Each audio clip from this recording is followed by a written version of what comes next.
Hey everyone, Sean here from Atomic Productions. Today we're taking a look at every main Predator from the films and ranking them based on their appearance, what they do in their respective movies, as well as other aspects of their characters.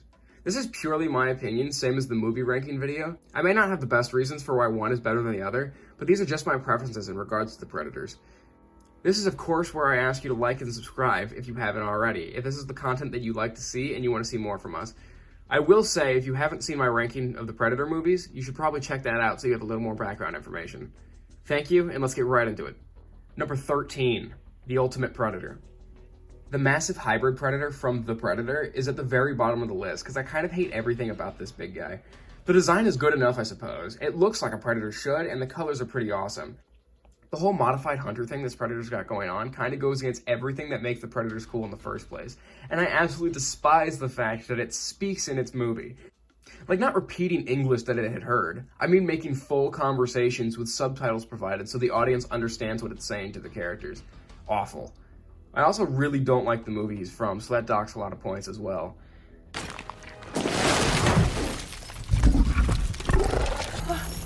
Number 12, Tracker. Tracker is one of the super predators from the movie Predators. It's honestly kind of a bummer that the Tracker goes so low, because he's honestly really cool, but he doesn't really do anything but kill someone with his plasma caster and then get blown up himself by a grenade. The coolest part of the super predator is his mask, and his predator hounds, which I actually really love. We don't see much of this guy, but I wish we would have, because I feel like he could have had so much potential to be better.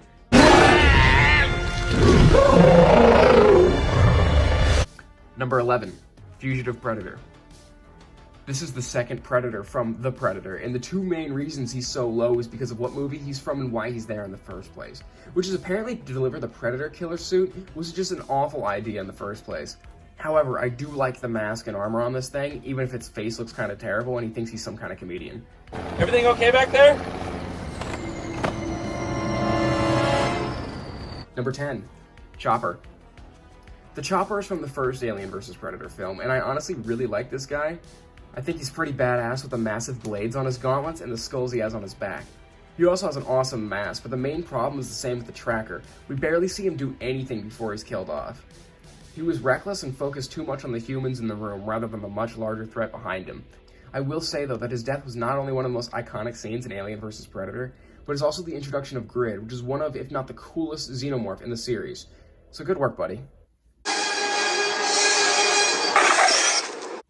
Number 9, Falconer. The Falconer is the second super predator from Predators, and he's also pretty sick. I love the mask, maybe not as much as Trackers, but what really does it for me is not only the badass drone that flies around scanning environments for him, but the showdown between him and ex-Yakuza member Hanzo that results in both of their deaths. An honorable way to go out. Unfortunately, that's all I can really note for Falconer. Him and Tracker don't really get as much screen time as they should have, and they both could have done so much more. Overall, really cool design and gadget to go with it. Number 8, Feral Predator. Now, if you've seen my Prey review, you know exactly how I feel about this one. However, I feel like I've kind of come around on this guy. I'm still pretty bothered by the face, but I think everything else is pretty awesome. I love the way this Predator is more brutal than what we might be used to. And he has some pretty unique weapons that we haven't exactly seen before. Almost every scene he's involved in is pretty awesome, other than the way he dies in the end. I still do not think at all that's the way it should have gone. Number 7, Captured Predator. This is the one Pred in Predators that isn't actually a super predator. He's actually a member of the Jungle Hunter clan, which we could potentially get into in a future video if you guys are interested. There isn't anything too different design-wise from the original Predator, but he has a busted-up mask which makes him look pretty awesome. Again, similar to the other Preds from this movie, he doesn't exactly get to do as much as I would have liked to see, as he spends a majority of the movie strapped to some sort of post in the Super Predator camp. Despite this, after being released, the captured Predator goes straight into a battle to the death with Berserker, and while he does lose against his stronger foe, he goes down fighting like a true warrior. Number 6, City Hunter. The City Hunter arrived to stalk the dangerous citizens of Los Angeles in Predator 2, and he actually takes a lot of his deadly foes down. This Predator introduced a good amount of what is now typical Predator gear, such as the combi stick and smart disc. He's clearly a rookie and makes many mistakes that eventually lead to his demise, but don't let that take away from the badass design of both the Predator itself and his armor. This Predator also gives better insight into just how intelligent these creatures are when he's able to patch up what would have been some pretty grave wounds if he hadn't. Despite how you feel about the movie, you have to admit that the City Hunter is pretty awesome. Number 5. Celtic. Celtic from Alien vs. Predator is a badass brute, and while I like to use the word badass to describe a majority of the Predators on this list, this one easily takes the cake. He's big and gives Grid a run for his money in hand-to-hand combat on his first xenomorph hunt. I honestly wish he hadn't been killed off so soon, because I feel like if he would have survived his initial battle with Grid only to face him again later in the movie, it would have been perfect. I really do love the armor that these Predators have in this movie, and I feel like his mask is one of the best we've ever seen, period. Despite all of this, he's killed because he underestimated a xenomorph, and that is something that you simply cannot do. Number 4. Berserker. The Berserker is the leader of the Super Predator trio in Predators, and is named after his raw and brutal nature. Immediately, I have to say that this Predator's mask is literally one of my favorites in the entire franchise, and I know I say that a lot about a lot of these masks, but I feel like this one is my favorite. The overall color scheme is also pretty sick, and I love his armor and his rotating plasma caster. Many complain about his face, and I will agree it isn't necessarily how a Predator should look, but it's just so crazy looking and unique, I kind of love it anyway.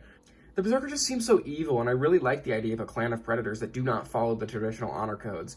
The reason the other Predators don't get nearly as much attention in this movie is because this guy is the big bad of the movie, which almost makes it worth missing out on the others.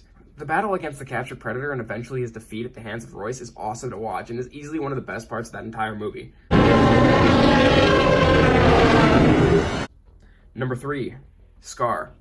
Scar is the one Predator that made it out of the pyramid in Aliens vs. Predator, and while he didn't live long afterwards, it wasn't an accident that he was able to get out. Scar is named because of the fact that he was able to mark himself after killing the xenomorphs, but he didn't just kill one, he killed a lot during his hunt, eventually teaming up with a human survivor in order to escape once the hive got out of control. This one using his weapons to their full ability, and even hold his own against the Xenomorph Queen for a very short amount of time. May I add, again, on his first hunt against Xenomorphs. I love this guy, especially because I watched the first Alien vs. Predator when I was very young, and I want to say it was one of the main reasons I love monster movies as much as I do. Number 2. Jungle Hunter. The Jungle Hunter is incredibly iconic, just like the original Predator film. His weaponry may be limited, however the ideas and design that were brought to the table in this movie were executed wonderfully.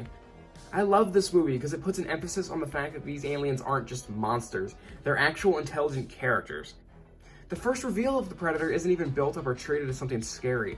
It's the Predator having to sit down to fix a bullet wound, which shows the audience and later the soldiers he's hunting that this is a being that can be wounded and is intelligent enough to fix it.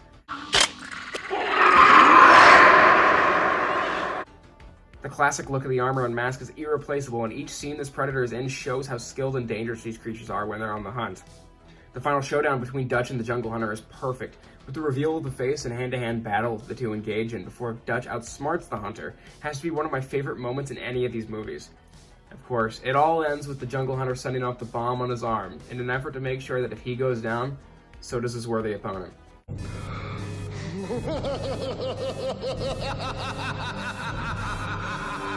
Honorable mention, Predalien. The xenomorph offspring birthed from Scar in Alien vs. Predator Requiem single-handedly takes down a Predator ship and causes an alien outbreak in Colorado in a matter of days. The Predalien is an incredibly powerful foe, and while it isn't exactly a predator, I still think it's worth acknowledging the existence of this absolute monster.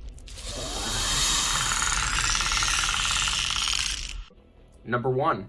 Wolf. If you're a fan of the franchise, you had to have known this was coming.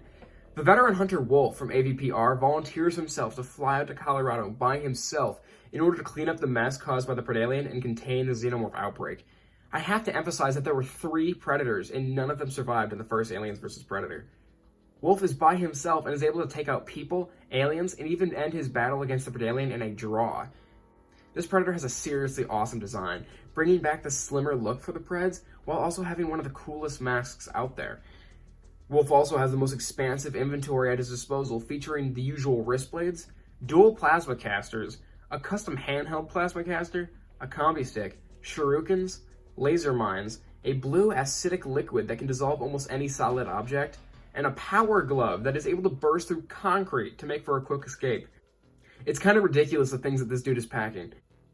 I absolutely love everything about this Predator, and it's such a shame that the movie sucked as much as it did, because I feel like he had a lot of potential to be even more awesome than what we got. On top of this, Wolf's name is a reference to the character in Pulp Fiction, Winston Wolfe, both characters being individuals to take on the job of cleaning up others' messes. That's all I've got for you today, and what a video it was! I really enjoyed making this, and if you feel like there's anything on the topic of xenomorphs or predators I should talk about in future videos, let me know in the comments. I want to thank you all for watching this video, and if you enjoyed it, please make sure to like and subscribe in order to see more. If you've made it to the end of this video, I give a double thank you. I've been Sean from Atomic Productions, and have a great day, everybody.